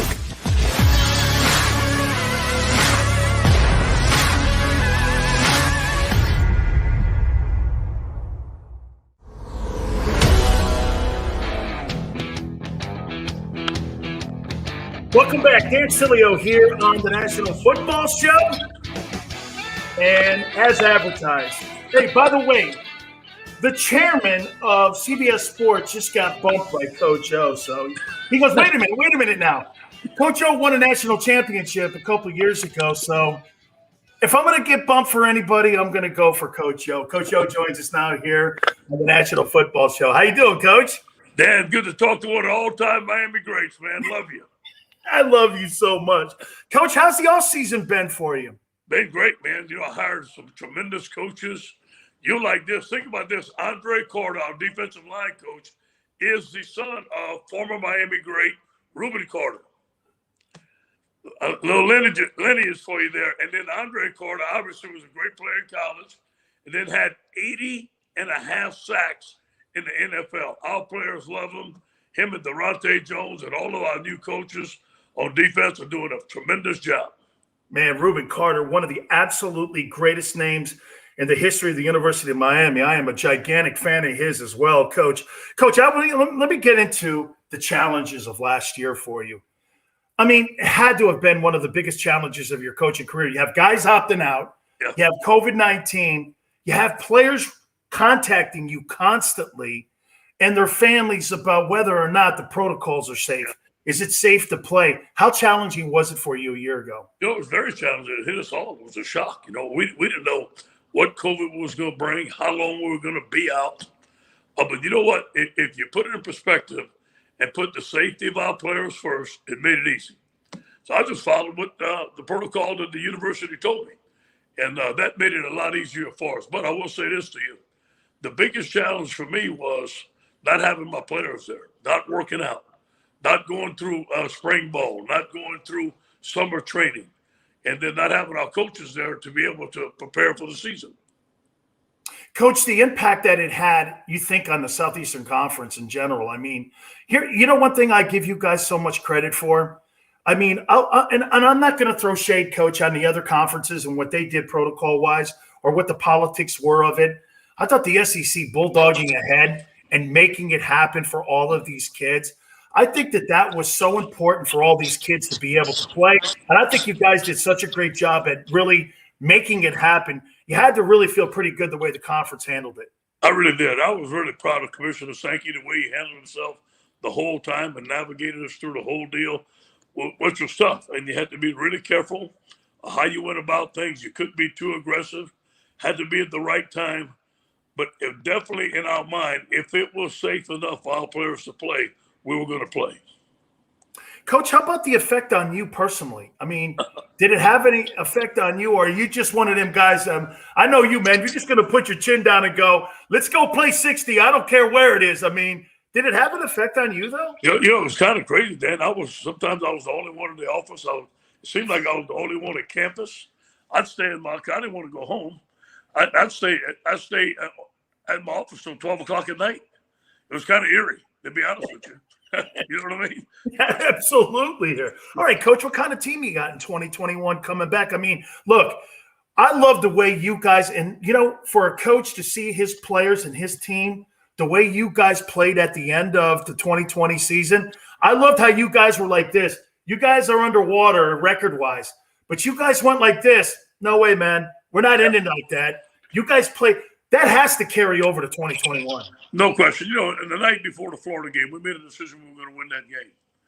And we were starting with freshman quarterback, Max Johnson, because you know his daddy well, Brad Johnson. And what a tremendous game he played and the team played, and our defense forced some turnovers, a total team win, and then beat a good Ole Miss team at the end. And then to have the number 3 recruiting class in the country. So we feel like we finished strong. We have some momentum. The biggest thing that happened for us, Dan, that because of COVID, our whole offensive line and our whole defensive line are coming back. That gives us a whole lot of experience. Coach, for you in recruiting and bringing the guys in and coming off that year that you had where you guys win the national championship, and then all of a sudden, Coach, I couldn't believe it. I'm starting to hear guys, Orgeron's a one-year wonder, and I'm going like, wait a minute, it was 4 months ago. The guy just wins the national championship. What the hell are you guys talking about? This guy's been the greatest recruiter in the country and maybe in the history of college football. And 4 months in, you're like, well, I don't know. Is that just a job, Coach? You know what? I use that as internal motivation. I thank those people. After I didn't do well at Ole Miss, obviously I bombed. And they said he'll never be a head coach again. I use it as internal motivation. I win a national championship. They'll say he'll never do it again. I use it as internal motivation. You know what, Dan, you know this. And listen, I respect football, I respect the fans and all that. But really, when we get inside that meeting room, I tell our team we control our own destiny. We have our own mindset to block out the noise and get to work. Absolutely, Coach. And I know it's a Southeastern Conference too, Coach. And I know that, there's no question the pressure's in that building, maybe like no other place in the country. But Coach, you've coached out in the Pac-12. You've coached in other conferences. You coached down, as you said, down at the University of Miami. You won national championships down there. 65 guys were drafted this past weekend from the Southeastern Conference. What makes that conference so special compared to every other conference in the country? Great players want to play with great players, Dan. You know that. And great players want to compete at the highest level. And nothing against the other conferences. There's good football in the other conferences. But it just so happens that the Southeastern Conference has grown, that the top players want to come play. We know that. And again, there's very, very great recruiting areas. Louisiana is a great recruiting area. And you go anywhere around the South, a lot of players are getting drafted. So, and combine that with some of the great coaches. Coach Saban's in the SEC. You have some great coaches in the SEC, some great assistant coaches. You get coached and you get developed. And plus, on Saturday night in Death Valley, there's not another place in the world to play football, man. Let's go play 60, dude. I love you, man. I mean, hey, I'm talking, by the way, because of you, I've become friends with your boy, The Rock. And, how about that? Hey, man, me and him talk back and forth, and I didn't know he knew anything about me. He goes, Coach Orgeron made us all know who you guys were, you and Jerome and all that. And I was like, holy cow, man. And, like, he knew all my stats and everything. And, Coach, how important is that for you to tell guys about the history and about what LSU football is all about? And, I mean, carrying a lineage on, how important is that to you? That is important. The young men want that today. Just like when Russell Maryland came in and watched your film, Cortez Kennedy watch you and Jerome Brown. Still, look at LSU. Think about this. We have more wide receivers drafted than anybody in college football.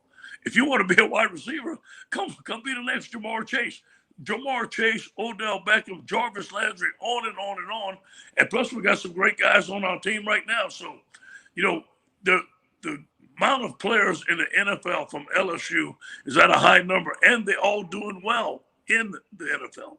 Coach, I got to show you something real quick here. Let me take this off my mantelpiece here. I want to show you this because, a guy like yourself who owns a couple national championship rings, I want to show you just a few of them right there, too. Way to go, man. Hey, elite, man. And you know what? Hey, Dan, think about the hard work going into that, man. Think about your teammates. Think about your coaches. Think about the sweat that goes into all that. Those are the great memories. Man, hours and hours of being together when the lights aren't on.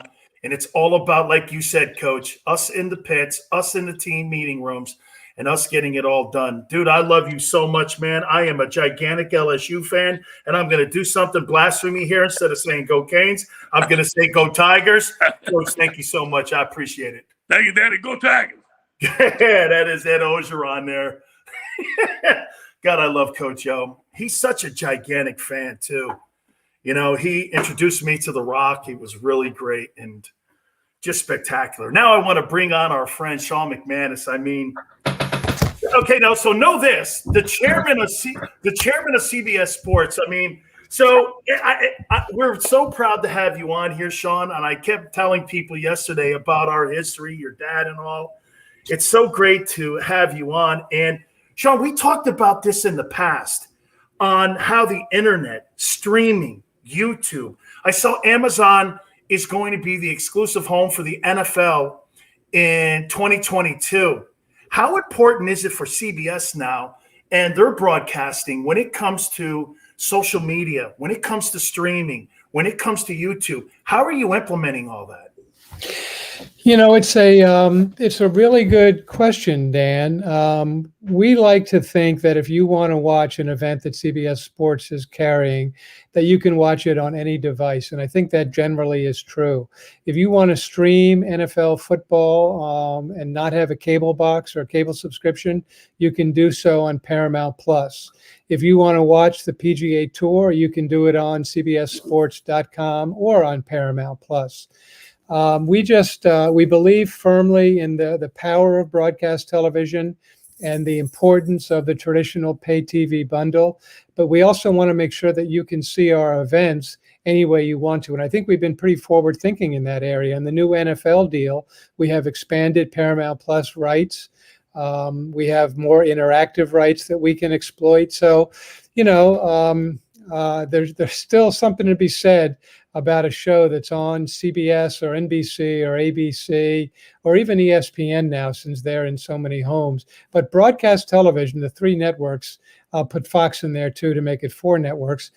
There's a certain still advantage of being on that hugely wide platform, which is why the NFL just did a new 11-year deal, renewing Fox, NBC, ABC, and CBS on over-the-air distribution of their biggest games.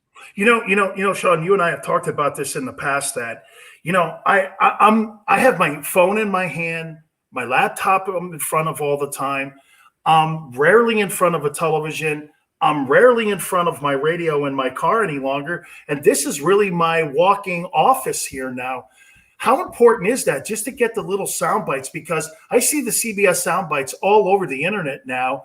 And the way that you guys have implemented that, I'm wondering, monetizing all of that, is it still in the infant stages on figuring it out still, as we're all still trying to figure out the internet? Yeah, we are trying to figure out how to generate significant revenue on digital platforms. The bulk of our revenue comes from traditional broadcast media. On the Super Bowl, we're selling units for $5.5 million as an example. That's not going to be duplicated in digital media for a long time. But we're figuring out ways, like we just bought the the UEFA Champions League. We did the semifinals this week. The only place to watch that is on CBS Sports Network or on Paramount Plus. So we're buying exclusivity.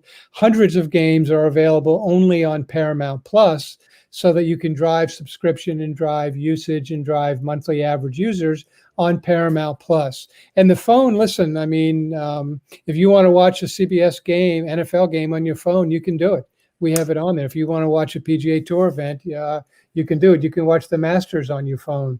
So we're trying to, Dan, kind of continue to generate enormous dollars on traditional broadcast television, while also making our signal available elsewhere and doing things like you talk about, social media. I mean, our handles are getting more and more usage. We're much more involved on Instagram and Twitter and Facebook and all the different platforms out there. There's not a lot of money being made on those yet, but the exposure and the reaching of a new and a younger, more diverse audience is one of the reasons why we're doing that.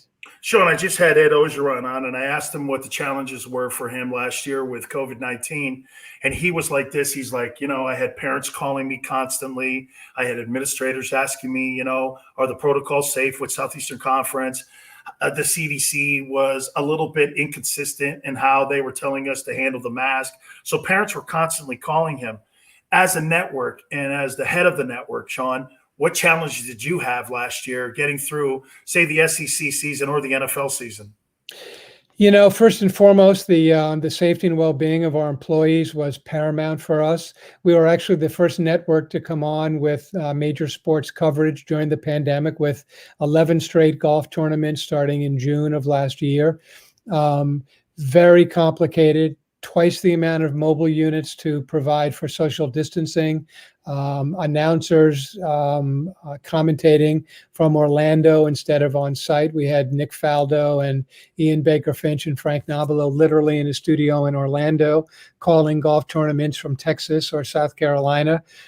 Jim Nance, literally on the golf events we did during this period, was the only person in his tower. He literally turned on the camera and turned off the camera every morning and every night as he arrived and as he left. When we got into football, we did thousands of tests for people. Again, we had more mobile units for social distancing, and we were incredibly, knock on wood, lucky. Lucky probably isn't the word. We were blessed with the fact that we have had no interruption for any of our game coverage, mostly because we were so diligent about people following the guidelines. Everybody got tested when they arrived on site. They couldn't go to the trucks or the announce booth until their test came back negative. If they were there for more than 4 days, they were tested again. Down at Augusta, we had 600 people or so working. All of them were tested also. So it's been difficult and it's been expensive. But I think our system is in place, and much like the NFL or some of the other properties figured out a way to play their games safely, we figured out a way to produce events in a safe way. But it's I wouldn't want to go through it again. I'll tell you that, Dan. Coach, Sean, what gave you more obstacles, I should say, when it came to dealing with the college game, the SEC, and the NFL game? How much did the government get involved in it? How much did you rely on the government? I would think that because of the colleges, I mean, you're talking about state legislatures, you're talking about more government entities being involved because a lot of that's state money. Then you're talking about NFL, it's a private business. I mean, were they two different worlds on how you had to maneuver through getting through the broadcast year for both the SEC and also for the NFL? It's a really good question. We had to adhere to both. I mean, the NFL had certain regulations, like not having our reporters who are normally on the field. They were in the stands. They didn't allow as many portable handheld cameras on the field as before. They had their own testing policy that they instituted. They had their own social distancing and where you can go and where you can't go. And in different cities, the local municipalities or the state governments had regulations also that we had to live with. So in certain states, New York being one, if you came back in from another state, you had to be tested. Our people had to be tested when they came back to New York. We got some dispensation from the state of New York because we were traveling so many people in and out of the city and in and out of the state of New York that we got some dispensation with respect to the testing. But we had to deal with both groups, and we had to deal with the SEC when we did their games. They had their own protocols and procedures. So it really was keeping an ear open, I should say, and really trying to make sure that we were adhering to all the different regulations, many of which were different depending on what state we went to. Sean, do you expect to see full houses in the SEC and in the NFL this coming fall? I'm optimistic. The NFL seems to be. I don't know if they've made any decisions. I think probably not. But I know Roger has referenced the fact that it would be great to have full houses. I'm hoping so. I hope people keep getting vaccinated. I hope people keep, paying attention to the protocols. But, the way things are going, I'm optimistic. I don't know if it's going to happen, but I'm pretty optimistic that we're going to have a lot of fans in the stands at all sporting events this fall.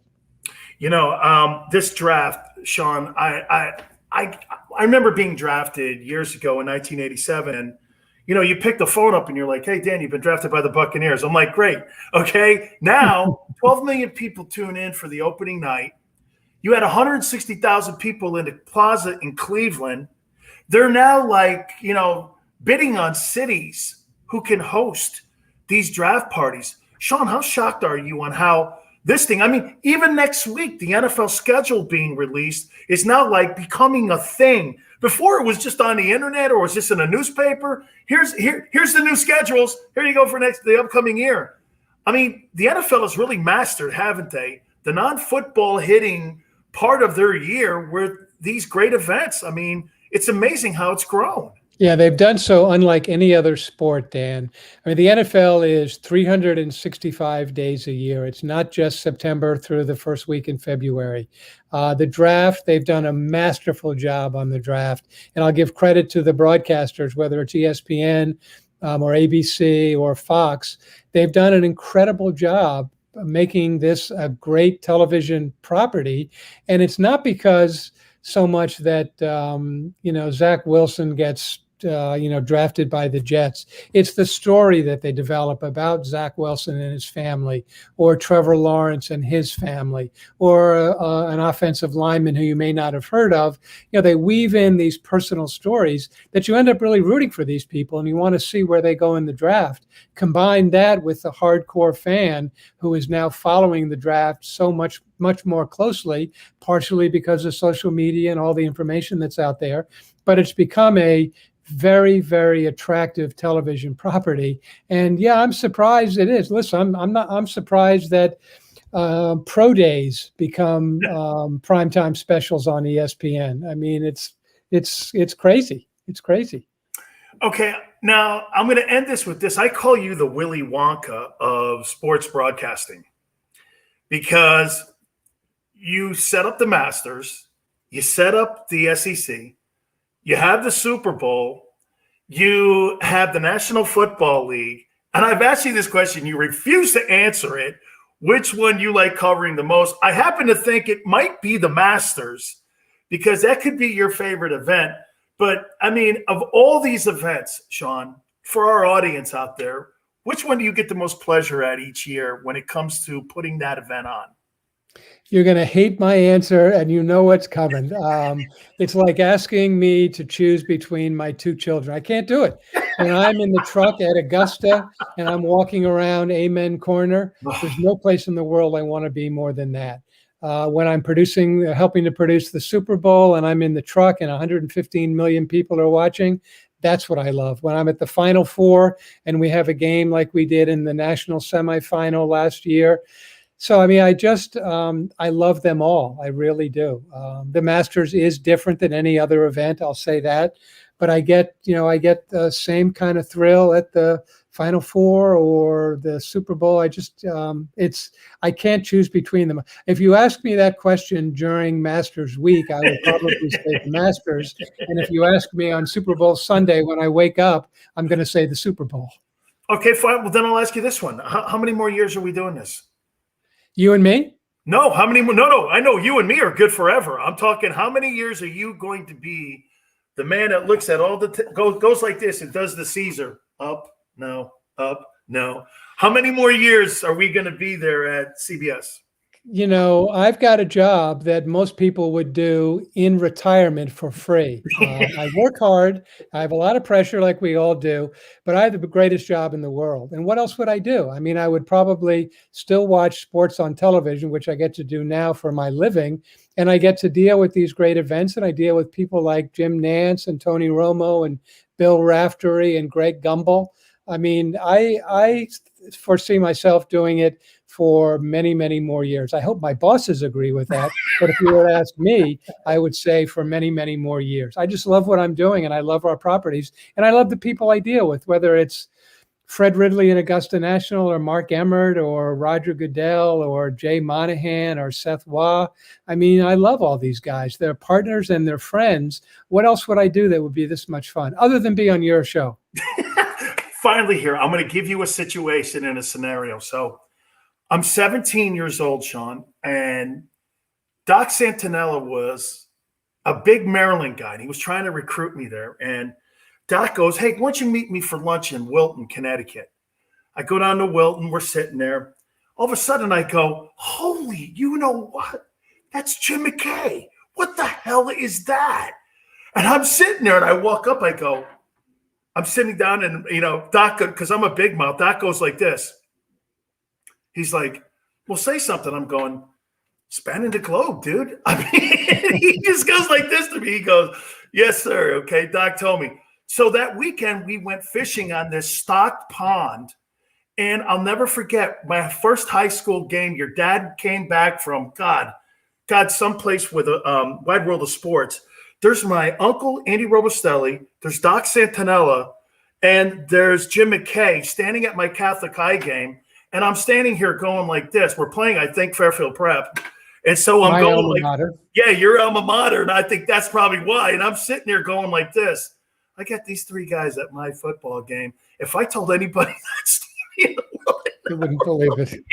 Unbelievable. Sean, our friendship forever. Thank you so much, my friend. All right, Dan. Good luck with the show, man. Thank you very much. Sean McManus, the chairman of CBS Sports. Oh, yeah, just great memories, man. Just absolute great memories. I told you his dad was really part of the whole thing that ended up getting me involved in broadcasting. All right, we'll take a quick time out. You keep it right here on the National Football Show.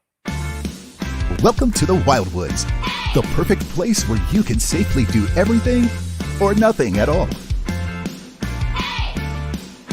Catch a wave, take a nap, go for a drive, grab a bite.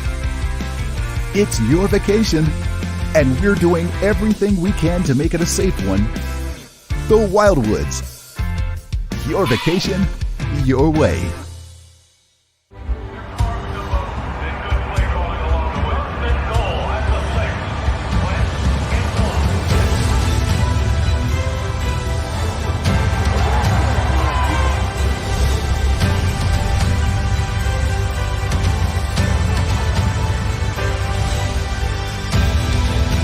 field of life, First Trust Bank is there for you. Champions on three. 1, 2, 3. Because Philadelphia dreams deserve a Philadelphia bank. The International Brotherhood of Electrical Workers, Local Union 98, is a proud sponsor of The Labor Show with J. and Krause every Saturday night from 6 till 8 p.m. IBEW Local 98's highly trained and superbly skilled electricians are the best in the business, setting the highest safety standards in the electrical industry. So when you're planning your next industrial, commercial, or residential project, choose an IBEW Local 98 union contractor. Learn more at ibew98.org. The light from a star can take millions of years to reach Earth. So when you look at a star, you're looking back in time. But I see the future. I see exploration and courage. I see my country finding new horizons out there. And I see giant leaps making a comeback. I see myself. The future is where I'll make history.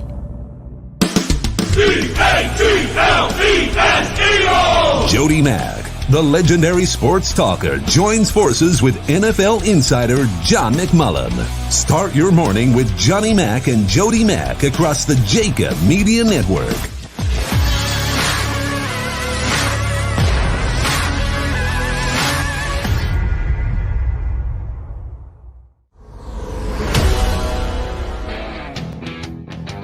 Told you we would be packed. Your boy Dan Sileo right here on the National Football Show. Great catching up with Sean McManus and also Ed Orgeron. By the way, don't forget next Wednesday. I don't know if you saw the King on with us earlier, King Krause. He's going to be giving away a bunch of jerseys next Wednesday when the National Football League schedule drops, and we're going to be broadcasting till midnight going over. Because I will tell you one thing about the schedule. I used to not really look at it like that, but there's no question that the schedule for these teams pretty much set up whether or not you're going to be successful or not for the upcoming NFL year. And these schedules now really dictate it that way because, look, you always know this about the schedule. You may not know about how the NFL does it. If you have a really great year, dude, you're going to get an absolute incredibly difficult schedule. If you have a sorry-ass year, they're going to give you as much latitude. This is what makes the NFL so different compared to every other sport. And that is this. Look, if you're sorry, the NFL is going to give you every opportunity to lift yourself out of being sorry. They're going to – watch. You finish down at the lower end of the NFL, you know what they're going to do?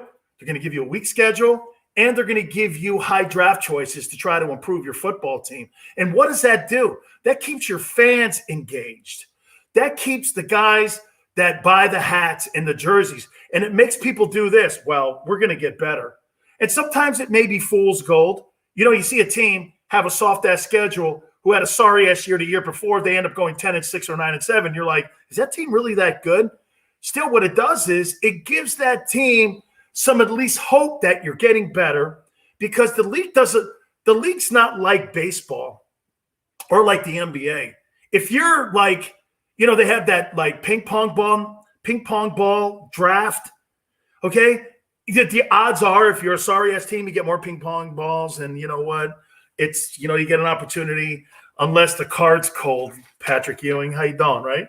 Okay, and unless it's any of that kind of stuff, the NFL wants you to try to get better. These other leagues, man, how many times have we seen like cellar dwellers just stay there for decades? This team, look at the Knicks. The Knicks stink. They stink. They're better this year. Okay, but James Dolan owns the Knicks. That thing's been sorry for like 22, 23 years he's owned it. Now, this is why when you look at guys like Daniel Snyder that own the Washington team thing, look what he does. Look, NFC East sucks. They still win the division. Daniel Snyder's been a horrible owner. Horrible owner. And the National Football League ends up giving him the option so that he can buy out his minority partners so that he could own the team, even though there's been creeps inside that organization. That whole cheerleader gate thing that went on, that the Washington Post ended up printing a story. They made that thing go away, didn't they?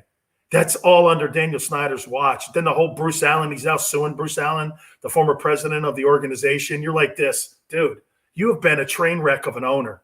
There's actually like conversations that if you walk inside the building and you look at Daniel Snyder in the face, he fires you. And this guy's like Caesar or something when he walks around. The guy's got a creepy environment in Washington.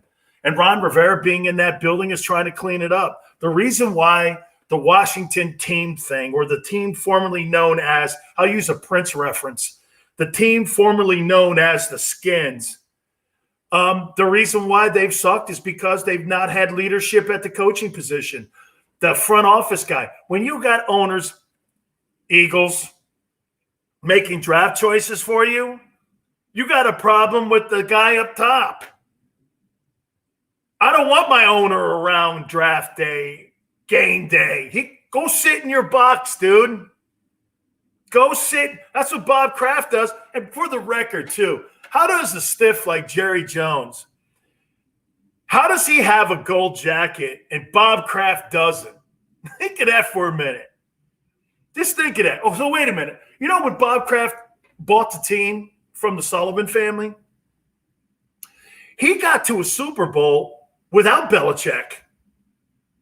He got to a Super Bowl with Parcells, and Belichick was a special assistant coach. He had just gotten fired from Cleveland.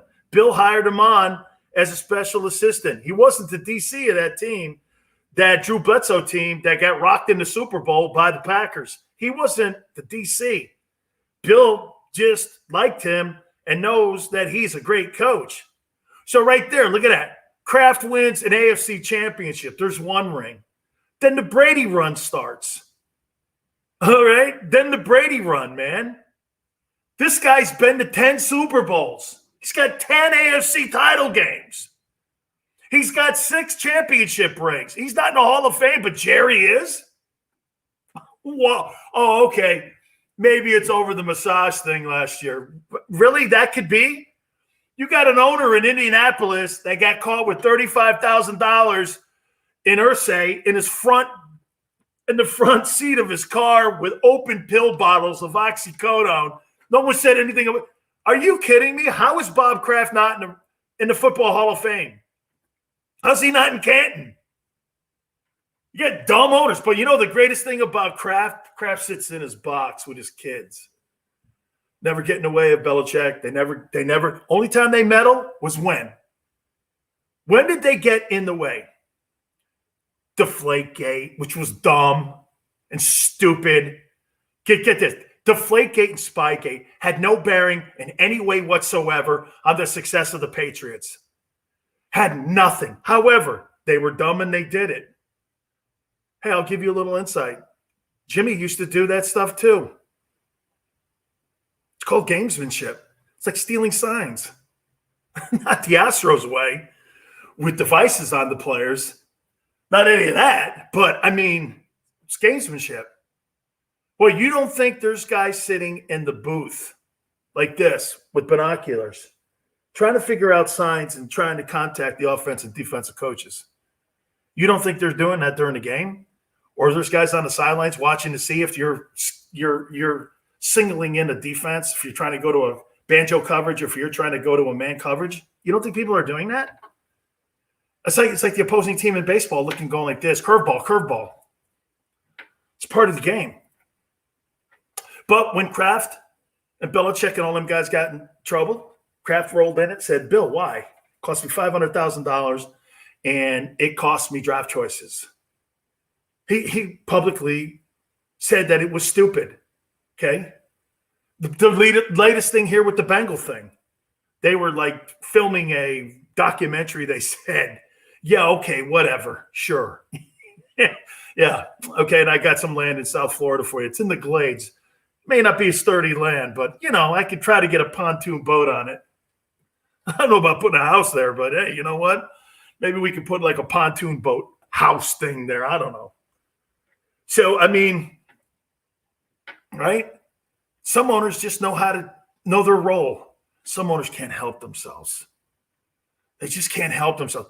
Like Stephen Ross of the Dolphins. Man, I can't believe they've let Chris Greer and Brian Jordan, the head coach and GM, Chris Greer, I can't believe they've left them alone. And they've left them alone. And you know what? They're building something really great in Miami. They are. Stephen Ross has really stepped back, and he's allowed them to try to build an organization in there, and has tried to build stability. And those guys are doing a good job, man. There's a formula. There's a rhythm. There's a reason. There's a way of doing business, and they're doing it. And I just tell you, I like what they're doing in Miami. It's because the owner stepped back. Now look at, like I said, to use Philadelphia, the owner's still in the mix. Did you see the owner? Did you see Laurie walking around the draft room? Who we picking? Who we pick? What do you care? What do you really care who you're picking? Who do you care?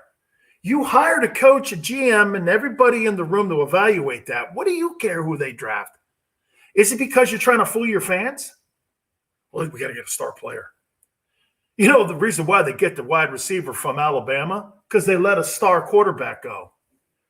So what you do, you sign the Heisman Trophy winner. And I've said this to you, and I'll say it again. I don't hate the kid. I do not hate the kid. He may Devontae may come into Philadelphia and turn out to be the greatest wide receiver we've ever seen, and he may be the best wide receiver they've ever had. But like I said to you about Jalen Hurts, we'll find out if that guy is the guy, and he's going to be the person that can carry that team to a Super Bowl. We'll know after week 8. We'll know. Now, do you want to give him the full year? You think Eagle fans are going to give him the full year? You think the Eagles will give him the full year? And I say this to you because I don't think the Cowboys improved on their football team this offseason. I think the Cowboys are around a C. I'll tell you the team that I think is going to continue to improve. I think it's Washington. Daniel Jones in New York is garbage. That guy's garbage. I don't see anything where I go like, hey, I'll tell you this. Compared to Tua in Miami, Tua is Aaron Rodgers. See, when I see Tua, I go like this. Okay, I don't know. Maybe still, I'm still kind of questioning it. When I see Daniel Jones, guy's a turnover machine. I do this. I don't know. And then you got Dave Gettleman going, we're going to put as many people around him as we possibly can. I think that football team's got a lot of talent, but I think they got a sorry-ass quarterback that's playing the position. I don't think they really have the guy, okay? I really don't think they have the guy at the quarterback spot. So that division, once again, this coming year, now the schedule's going to be a tad bit softer because everybody in that division blew. What they're going to do, though, is this. It's still going to be competitive. No one's going to run away with that division this year. Look at the quarterbacks. Dak, probably the best. I would say is the best. Okay. Then you got Jalen. And I'm not saying he sucks. I'm going like this. I don't know. Then you got in Washington. Is it Ryan Fitzpatrick or who? I don't know. Or like that walk-on guy. I don't know. Hinkie, whatever his name is. Okay, right? And you got Jones. It's the worst division in football because they have the worst collection of quarterbacks in the division or in the conference. So that thing's going to be competitive. If you're the Eagles and you're floating around week 8 and you're tied for the lead and your quarterback's not getting it done, do you call San Francisco up and go, how do you feel about trading Jimmy Garoppolo just to try to get through and win yourself a division title? Would you think the Eagles will go down there? Howie's always on the phone talking to people when it comes to making deals. Do you maybe call down to Atlanta? How you doing down there with Matt Ryan? I still think they've got another year left before they end up moving him because there's $68 million of a salary cap hit with him if they end up moving him. So they're probably tied to him for 2 more years. So that's probably out. It's going to be a really interesting year coming up. There's so much news that's still going to play out because how is this weekend going to go through with Aaron Rodgers. Is there going to be new noise on Monday? By the way, speaking of that, we got Terry Bradshaw with us. Terry was taping all week long. He's so sorry he didn't join us last week, so he's going to try to hit us up. That'll be on Monday. And also, we're trying to effort our friend Rich McKay, the president of the Atlanta Falcons. You make sure you have yourself a great weekend. We will catch you Monday going 4 to 6 Eastern time. And the only place that you get your football fill is right here on the National Football Show.